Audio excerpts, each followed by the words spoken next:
Mardi après-midi, 15h20, la classe ce jour-là se termine plus tôt à l'école Louis Hubert. Ce sont les temps d'activité périscolaire qui prennent le relais. 5 minutes de marche et l'un des groupes d'élèves s'attaque à une séance de tennis de table. Jean-Luc, qui encadre, est aussi l'entraîneur du club local. En milieu rural, il peut être compliqué de trouver du personnel qualifié pour animer les ateliers.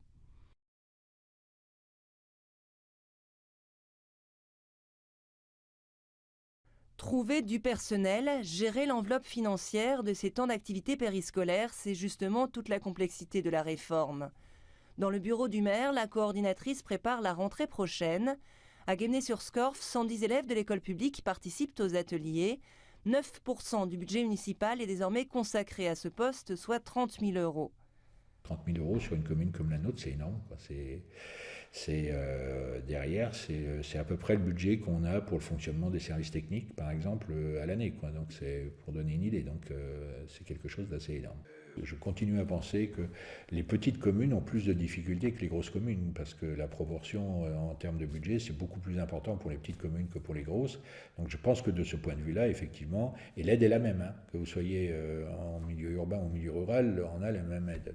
La commune de Guémené-sur-Scorff, 1238 habitants, reçoit donc une subvention de 50 € par élève.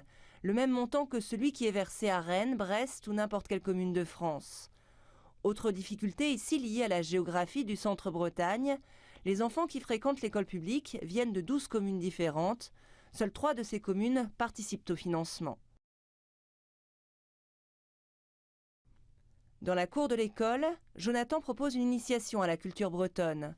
Il est rémunéré 30 € brut de l'heure. Il travaille dans plusieurs écoles du Morbihan. Ce jour-là, la cornemuse est à l'honneur. Ophélie teste pour la première fois l'instrument. On a vu plusieurs choses, on a vu aussi des nouveaux instruments. Il nous a appris les noms des instruments, il nous a chanté des chansons, il nous a fait plein de trucs comme ça.